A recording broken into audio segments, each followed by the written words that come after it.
Vietnam-UK cooperation is currently in the best period ever and is on the strong development path in all fields such as politics, diplomacy, economics, trade, education, training, people exchange, etc. With the support of the British Council through the British Knowledge Partnership Programme and the Southeast Asian countries, funded by the British Department of Foreign Affairs, the Center for Interdisciplinary Excellence in the field of natural compounds of Vietnam and the UK has successfully implemented the project, implementing total solutions to develop high-value products from turmeric, cucumber longa in Vietnam for the period 2013-2015. Hợp tác quốc tế là rất cần thiết trong khoa học và đặc biệt là áp dụng cái khoa học ấy để đưa ra những cái sản phẩm, những cái chế phẩm có thương hiệu, có cái chất lượng cao và cây nghệ cũng không nằm ngoài cái trào lưu đấy. Thì hợp tác khoa học của Viện Hàn Lâm với quốc tế thì trong rất nhiều lĩnh vực.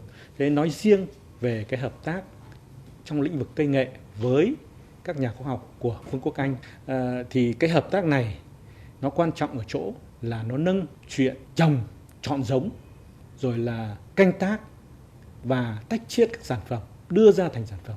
Nó lên một cái trình độ để nó thành quốc tế. Then, in the period 2016-2019, with the support of the Newton Fund, the British government, through a cooperation program between the School of Pharmacy, Brighton University, the UK, with the Institute of Chemistry, Vietnam Academy of Science and Technology, have continued to implement a project to innovate the technology to make curcumin to increase bioavailability to produce narcomin on an industrial scale in Vietnam.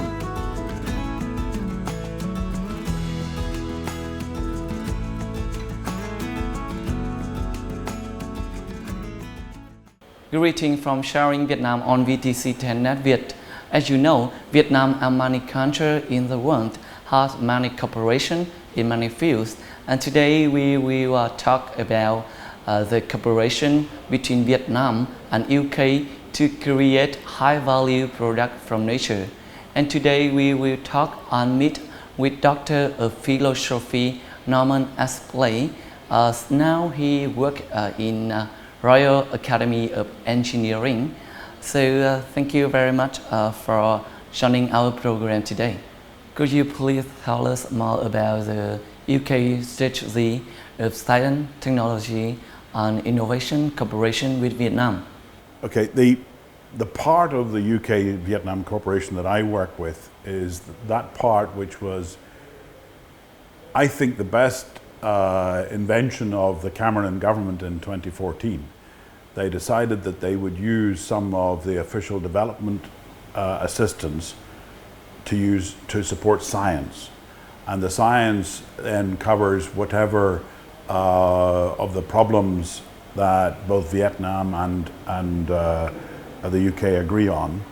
And I think it's a very important way to use science, and for us the two main things seem to be in agri-food and technology and in the food itself and the food additives, and that's what we're here to talk about today. So why did the UK choose Vietnam as its cooperation partner to create high-value products from nature?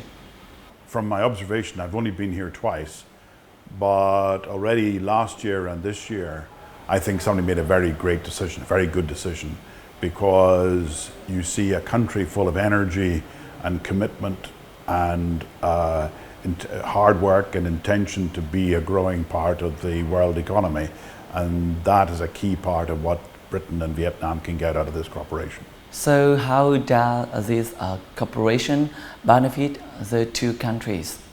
The special part that I do and the Royal Academy does with the Newton Fund, which is the fund, the ODA fund that I talked about, we actually go beyond the science. Science is an art, if you like, and a creative thing in its own right.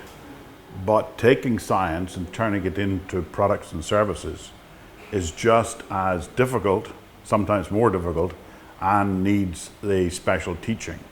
And this is something we've been working on, I mean, in the UK for a long time, because we're almost, I mean, famous is perhaps the right word for inventing and discovering things, but not using them in our own economy.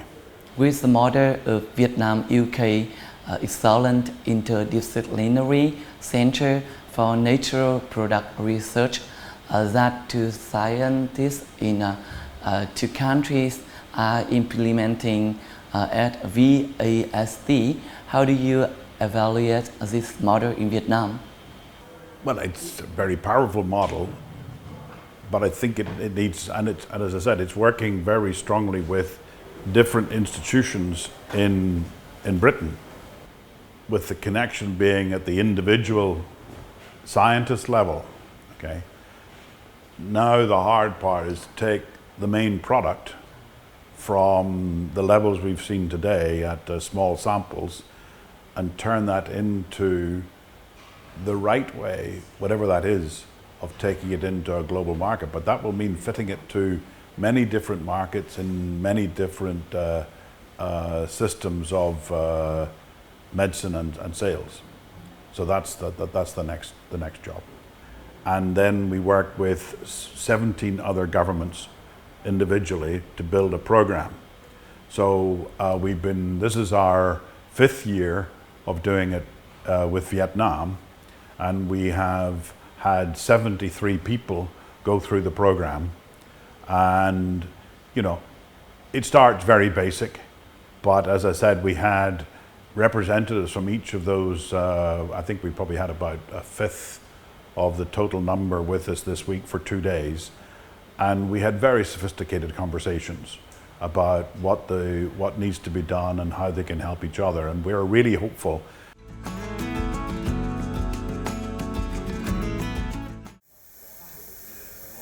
The Vietnam UK Center for Interdisciplinary Excellence in the field of natural compounds plays an important role in the transfer of technology from the UK to Vietnam, and also allows scientists of Vietnam to have access to advanced biotechnology in the world.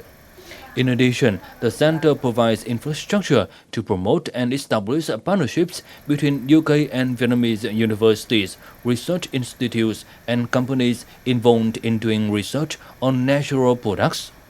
Cái dự án và thực hiện các cái giải pháp tổng thể để phát triển toàn diện cây nghệ ở Việt Nam, tức là từ một cái cây nghệ vẫn từ một cái cây có thể nói là cây dược liệu truyền thống, nhưng chưa phải là một cây trồng công nghiệp, một cây chủ lực, thì một trong những cái mục tiêu của dự án chính là phát triển cây nghệ trở thành một cây trọng điểm công nghiệp về mặt dược liệu ở Việt Nam. Từ các cái đa dạng sinh học của Việt Nam và mở đầu là nghệ, tiếp theo là các cái thảo dược khác để tạo ra những sản phẩm phục vụ người tiêu dùng Việt Nam, đồng thời cũng hướng đến và phục vụ xuất khẩu sang thị trường thế giới.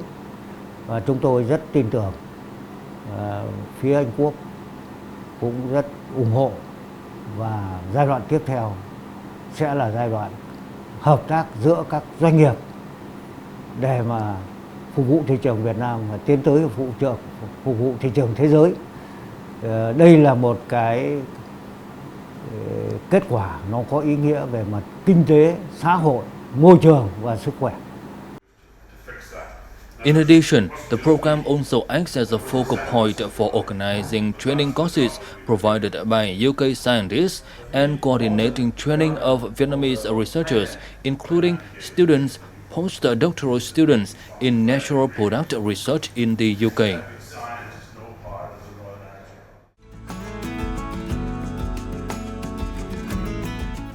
So where does this model meet the demand of a situation in the world? I think, I guess to answer that, you just have to go back to the basics. By 2050, we expect we'll have 9 billion people on Earth. But the Earth's not getting any bigger. We have the same amount of land and the same amount of water. So we have to be as good as we can get, if you like, as good as we can be at making high quality food for everybody. And that's going to take innovation right across the world. And from what I've seen, Vietnam has a very special position in the world of food. I don't think I've ever seen such a broad diversity of fruit and vegetables as I've seen this week. So I think it's very important that we work together. And of course, Britain is not self-sufficient in food, so there's all sorts of opportunities to do trade between us, but then take it into the world. So we understand that ICNAB is trying and expecting to be a new advanced model, and it will contribute to the development of science and technology innovation corporation. So what do they need to do and how to gain breakthrough achievement? Science is science, but you need to take this extra step. And so it's how to get that done and funded in the right way that will then pay back and then pay more so that you can close the loop and do more science. And that really is the trick of science. That's the connection between science, business, and innovation. Okay, it's a cycle which you keep going around by getting extra product, investing and profit and investing, and it's being part of that loop. I mean, a government is a facilitator, but it can't fund it all. So you have to use the world of capital and the world of commerce to help in that process. The last question I want to ask you, LIF, a leader in innovation fellowship, is funded by two governments, and it is trained by many scientists, including Vietnam. So how do you expect this scientist? The Royal Academy of Engineering is one of those national academies, and our job is to we have 1,500 fellows who are elected, as I am one, and our job is to promote the quality of engineering in the UK and in the world. And it was about 10 years ago when, if you like, a lot of our work is celebrating the highest quality engineering after it's all done. But 10 years ago, as part of this process we've been talking about, the presidents of the Academy realized they needed to do more to help young engineers turn their ideas into new engineering businesses. So we started with a program we call the Enterprise Hub in 2012, the same year as I was elected. Because one of the big things that we teach is that business is a contact sport, is the jargon way of putting it. That a network and collaborating along a network is crucial.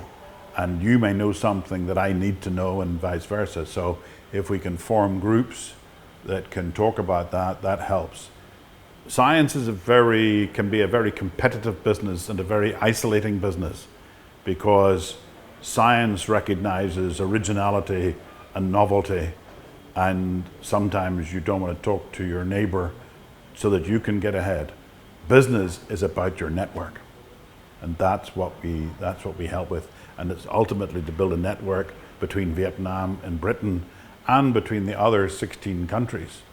And we have 1,000 people in those countries now that we think are forming a very powerful science innovation network for the future of the world. Thank you very much for very, very interesting sharing today. And on behalf of the organizer, we wish you happiness and success. All right. And that's all we have for this episode of Sharing Vietnam. Any feedback and comment, don't hesitate to send it to sharingvietnam@netvietTV.net. Thank you very much and see you again.